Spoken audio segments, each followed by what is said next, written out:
സ്ഥലം ത്രേസ്യാവൃതം എന്ന് പറയുന്ന താമസിക്കുന്നത്. 13 വർഷത്തിൽ കൂടുതലായി ഈ ബൈക്ക് ടാക്സി ഓടിക്കാൻ തുടങ്ങിയിട്ട്. ഓരോ ആൾക്കാരെ കൊണ്ട് വിടുക, വിളിച്ചിട്ട് വരിക, അങ്ങനെ സ്ത്രീകൾ തന്നെ കൂടുതലും. എന്തെങ്കിലും ആവശ്യത്തിന് ഇപ്പം വീട്ടിൽ ആവശ്യത്തിനുള്ള സാധനങ്ങൾ വാങ്ങാൻ പോകണമെങ്കിൽ അവരെ കൂടെ കൊണ്ടുപോകും, വിളിച്ചിട്ട് കൊണ്ടുപോയിട്ട് അതുപോലെ തിരിച്ച് കൊണ്ടുവിടും. 2-3 വീട്ടിലുള്ള പാലെടുത്ത് സൊസൈറ്റിയിൽ ഒഴിക്കാൻ പോകും. സ്കൂളിൽ കുട്ടികളെ കൊണ്ടുവിടും. അങ്ങനെയാണ് മുമ്പോട്ട് പോകുന്നത്. എൻ്റെ ഇടയ്ക്ക് ആരെയും വിളിക്കുകയാണെങ്കിൽ എമർജൻസിക്ക് അങ്ങനെ പോവും. അവർ മീൻ വാങ്ങാൻ വിളിക്കും, മലക്കറികൾ, പിന്നെ റേഷൻ കടയിൽ പോവാൻ, പിന്നെ ചിലപ്പോഴേ ഇരിക്കുമ്പോൾ അവർക്ക് പള്ളികളിൽ പോകണമെന്ന് തോന്നും, അങ്ങനെ കൂടെ പോവും. പിന്നെ വേറെ ആരെങ്കിലും പെട്ടെന്ന് ഇനി പറഞ്ഞത് ഇരുന്ന് കഞ്ഞിയൊക്കെ കുടിച്ചിട്ടൊക്കെ ഇനി വരാൻ ഒരുമിച്ച്, അങ്ങനെയൊക്കെ അതിനുവേണ്ടിയൊക്കെ ഉള്ളു. പിന്നെ ചില ടൂറിസ്റ്റ് സ്ഥലങ്ങളില്ലേ, കൊച്ചു ഈ നെട്ട പോലത്തെ ഉള്ള സ്ഥലങ്ങൾ, അവിടെയൊക്കെ അവർക്ക് അതൊക്കെ കാണണമെന്ന് തോന്നുമ്പോൾ അങ്ങനെയൊക്കെ വിളിച്ചുണ്ട്. അവർ ചിലപ്പോൾ ഭർത്താവില്ലാത്തവരൊക്കെ ആയിരിക്കും, ബോറടിക്കണം എന്നൊക്കെ പറയുമ്പോഴേ അങ്ങനെ വിളിച്ചുകൊണ്ട് പോകണം, കാണിച്ചു കൊടുത്തിട്ട് ഇനി കൊണ്ടുവരും.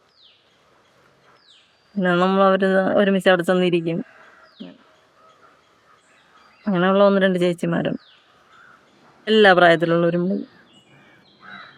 ചിലപ്പം ഇവിടെ കൊണ്ടുവിടാൻ, ഇവിടെ എന്തെങ്കിലും ജോലിക്കൊക്കെ പോകണില്ലേ, അപ്പോഴും സമയം താമസിക്കുമ്പോൾ പെട്ടെന്ന് കൊണ്ടുവിടാൻ വേണ്ടി വിളിക്കും, അങ്ങനെയൊക്കെ വിളിക്കും, കൊണ്ടുവിട്ടിട്ടൊക്കെ വരും. പിന്നെ ചിലപ്പോൾ എന്തെങ്കിലും മറന്ന് വെച്ചിട്ട് പോവും, ഫയലുകൾ, അങ്ങനെ അപ്പോഴങ്ങനെ കൊണ്ടുകൊടുക്കാൻ കൊണ്ട് പോയിട്ടുണ്ട്. സ്കൂളിലെ ടീച്ചർമാർ വിളിക്കും, പുസ്തകങ്ങൾ, ബുക്കുകൾ ഇതൊക്കെ എടുത്തുകൊണ്ട് കൊടുക്കാനൊക്കെ വിളിച്ച് പറയും, ഞാൻ എടുത്തുകൊണ്ട് കൊടുക്കും, അങ്ങനെ ചെയ്തിട്ട്. പിന്നെ വയസ്സായൊരു 2-3 അപ്പൂപ്പന്മാരെയൊക്കെ കയറ്റിയിട്ടുണ്ട്. അവർ വിറച്ചിരിക്കും, അതുകൊണ്ട് എനിക്കൊരു പേടി, വിറയിൽ എവിടെയെങ്കിലും എന്തെങ്കിലും പറ്റിയാലേ, അതുകൊണ്ടാണ് കയറ്റാനും ഒരിത്. മക്കളെ എന്നാ കൊണ്ടുപോകും, അങ്ങനെയൊക്കെ ചോദിക്കും. പിന്നെ വണ്ടിയിൽ വീട്ടിന് സിമൻറ്റ്, പാറപ്പൊടി ഇങ്ങനെയൊക്കെ അടിച്ചിട്ടുണ്ട്, വീട്ടാവശ്യത്തിനുള്ളതൊക്കെ. ചിലർ അത്യാവശ്യത്തിന് പറയുമല്ലോ, ഇപ്പം എൻ്റെ ഇരിക്കുന്ന ഈ വണ്ടിയല്ല, വേറൊരു വണ്ടിയിലാണ്, അതിൽ സിമൻ്റ് അടിക്കുകയൊക്കെ ചെയ്യുമല്ലോ. പിന്നെ വണ്ടി ഓടിപ്പോകും, പെട്രോളിന് എല്ലാത്തിനും ഇത് തികയില്ല. അങ്ങനെ വരുമ്പോൾ ഞാൻ വീണ്ടും വേറെ ഏതെങ്കിലും ജോലിക്കോട്ട് ചിലപ്പോൾ ഹോട്ടലിൽ സപ്ലയറായിട്ട് അങ്ങനെ പോകും. അങ്ങനെ ഓരോ ദിവസവും ചിലപ്പോൾ ഓരോ ജോലിയായിരിക്കും.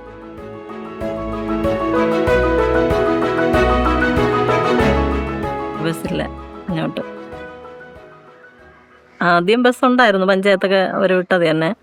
പിന്നീട് ഇല്ല, സമയങ്ങൾ ഒരേ സമയത്ത് തന്നെ വന്നിരുന്നെങ്കിൽ എല്ലാവർക്കും പോകാൻ പറ്റുമായിരുന്നു. ഇപ്പോഴിവിടെ നിന്ന് പോകണമെങ്കിലും ബൈക്കൊക്കെ വിളിച്ചാണ് പോകണം, ഓട്ടോ വിളിച്ച്. അങ്ങനെ ചിലവർ നടന്നും പോവും. സൈക്കിള് നേരത്തെ ഓട്ടിക്കുമായിരുന്നു, അവിടെ നിന്ന് ചെറിയ വരെ അവിടെ നിന്ന് ഒറ്റയ്ക്ക് ഓട്ടിച്ചൊക്കെ അങ്ങനെ പോകും. അപ്പോഴതിൻ്റെ ഇത് വെച്ച് ഒരു ദിവസം കൊണ്ടാണ് പഠിച്ചത്. ഇവിടെ നേരത്തെ വാടകയ്ക്കൊക്കെ വണ്ടി കൊടുക്കുമായിരുന്നു, ആദ്യം അങ്ങനെയാണ് പഠിച്ചത്. അത് കഴിഞ്ഞിട്ടാണ് ഒന്ന് CCയിലൊക്കെ വണ്ടി എടുക്കുമല്ലോ, അങ്ങനെ എടുത്തത്. പിന്നെ അതെടുത്തോളൂ. പിന്നെ കുറേ ദിവസം കഴിഞ്ഞപ്പോൾ കൊച്ചിനെ കൊണ്ട് അങ്ങോട്ടിന് പോവുകയും വരെ അങ്ങനെയൊക്കെ ചെയ്യും. അതിൽ ഒരാളെ കൊണ്ടുപോയപ്പോൾ അങ്ങനെ ആദ്യമായിട്ട് അവരെയാണ് ആദ്യം വയ്യാതെ ഒത്തിരി പൈസ തന്നിട്ട്, മക്കളെ പൈസ ഒന്നുമില്ല, എത്ര രൂപയുള്ളൂ, 20 രൂപയാണ് അപ്പോഴും തന്നത്. പിന്നെ അങ്ങനെ വന്നപ്പോൾ എനിക്കൊരു ത്രില്ലേ. അടുത്ത് വീണ്ടും ഓരോരുത്തരങ്ങനെ കൊണ്ടുപോയി തുടങ്ങി. തന്നാൽ വാങ്ങും, ഇല്ലെങ്കിൽ മിണ്ടാകും, ഇത്ര തന്നെ. കൂടുതലും അറിയാമെന്നുള്ളവരുമായിട്ടാണ് ഞാൻ കൂടുതൽ പോണത്, വരണത്. എനിക്ക് അങ്ങനെ പുതിയ ആൾക്കാർ അവർ എങ്ങനെയാണെന്ന് അറിഞ്ഞുള്ളൂ സ്വഭാവം. പക്ഷെ അല്ലാതെ യാത്രകളും കൂടുതലും സ്ത്രീകളോടാണ്. പിന്നെ ആരും ഇല്ലാതൊരു വിളിക്കും, പെട്ടെന്ന് എന്നെ കൊണ്ടുവിടുമോ, അങ്ങനെ ഓടി പോവും. എപ്പോഴൊന്നും ഇല്ല, എപ്പോഴെങ്കിലുമൊക്കെ വിളിക്കും. ഇപ്പോൾ വെളുപ്പിലേക്ക് വിളിക്കും, എവിടെയും പോകണമെങ്കിൽ, സാധനം വാങ്ങാനും. രാത്രിയും 10 മണി വരെ. പിന്നെ അറിയാമെന്നുള്ള ആൾക്കാരാണെങ്കിൽ ചിലപ്പം 10 കൂടെ 11 മണിയാവും. പിന്നെ വെളുപ്പിലെ 4 മണി ഒക്കെ പോയിട്ടുണ്ട്, 4 മണിക്കൊക്കെ. അത് ഓട്ടോയ്ക്ക് കൊടുക്കണേക്കാളും കുറച്ചാണ് തരണം.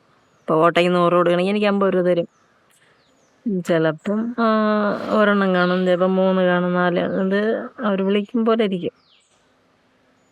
പോയിട്ട് പിന്നെ എന്തെങ്കിലും അത്യാവശ്യത്തിന് വയ്യാടൊക്കെ എന്തെങ്കിലും വാങ്ങണമെങ്കിൽ പോയി വാങ്ങിച്ചു കൊടുത്തിട്ടും വരും. അത് ഞാൻ ഒറ്റയ്ക്കായിരിക്കും. ചൂടുകാരകുളം വരെ പോയിട്ടും വരും. അത് 50 രൂപയൊക്കെ ഓട്ടം തന്നെ കാണും. അത് ചിലപ്പോഴും കിട്ടും, ചിലപ്പോൾ.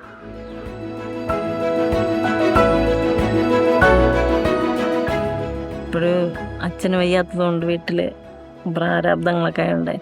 10 വരെ തന്നെ പഠിച്ചു. ഞാൻ ഇവിടെ കുറേ ദിവസം അനാഥശാലയിലുണ്ടായിരുന്നു, മണ്ണടിക്കോണം കാട്ടാക്കടയിലൂടെ.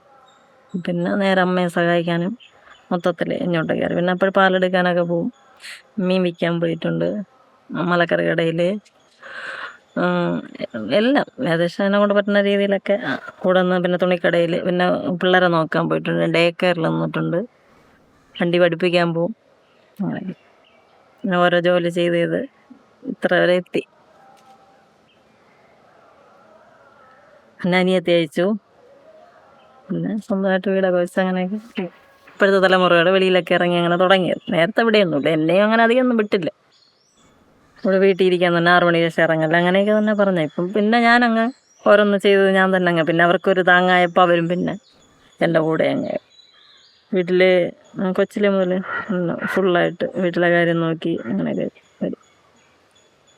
ഞാനായിട്ട് ഓരോ ഇതെടുത്ത് ഓരോ ജോലികൾ തന്നെ കണ്ടെത്തി ഓരോ കാര്യങ്ങൾ ചെയ്യണം, ഇന്നത് ചെയ്ത് കൊടുക്കണം. അതായത് എനിക്കല്ല, അമ്മയ്ക്കത് ചെയ്യണം, അച്ഛനത് ചെയ്ത് കൊടുക്കണം, അനിയത്തിക്ക് അത് ചെയ്യണം. അങ്ങനെ ഓട്ടോമാറ്റിക്കായിട്ട് അങ്ങനെ ആയിപ്പോയത്. 5 രൂപയ്ക്ക് വെള്ളം കോരി കൊടുത്തിട്ടുണ്ട്, പുല്ല് പറിച്ചിട്ടുണ്ട്. അപ്പോഴൊക്കെ 5 രൂപയ്ക്ക് പുല്ല് പറിച്ച് കൊടുത്താൽ അപ്പോഴും ഓട്ടോമാറ്റിക്കായിട്ടാ പൈസ കിട്ടി കയ്യിൽ തുടങ്ങിയപ്പം നമുക്ക് നിൽക്കാം എന്നൊരു ധൈര്യം വന്നു. ചെറിയ പൈസ ആയാലും ആരെ മുമ്പേ തല കുനിക്കണ്ടല്ലോ. പിന്നെ പയ്യെ വീട് നോക്കാൻ തുടങ്ങി. പിന്നെ ദൂരെ ജോലിക്കൊക്കെ പോയിട്ട് കടയിലൊക്കെ നിന്ന്, പിന്നെ വീട്ടു ജോലിക്കൊക്കെ പോയി. അങ്ങനെ വീട്ടിലെ കാര്യം നോക്കി, അച്ഛനെ നോക്കി, അമ്മയെ നോക്കി. പിന്നെ ഫുൾ ഓട്ടോമാറ്റിക് ഓരോന്ന് ഏറ്റെടുക്കാൻ തുടങ്ങി. പിന്നെ മൊത്തം ഒരു തൂണായിട്ട് നിന്ന് ഓരോ കാര്യങ്ങൾ ചെയ്തു തുടങ്ങി. അതാണ് ഈ ധൈര്യം വന്നു തുടങ്ങിയത്. സ്കൂളിൽ പഠിച്ചുകൊണ്ടിരിക്കുമ്പോഴും ഞാൻ ജോലിക്ക് പോയിട്ടാണ് എനിക്കുള്ള ഡ്രസ്സ് വീട്ടിൽ ബുദ്ധിമുട്ടിക്കണം. എനിക്ക് താല്പര്യമില്ല ആരെയും ബുദ്ധിമുട്ടിക്കാൻ. എനിക്ക് ആവശ്യമുള്ള ഞാൻ തന്നെ ക്ലിയർ. അങ്ങനെ അമ്മയെ അധികം ബുദ്ധിമുട്ടിച്ചിട്ടില്ല. ഞാൻ 5ാം ക്ലാസ്സിൽ വീട്ടു ജോലിക്ക് പോയതാണ്.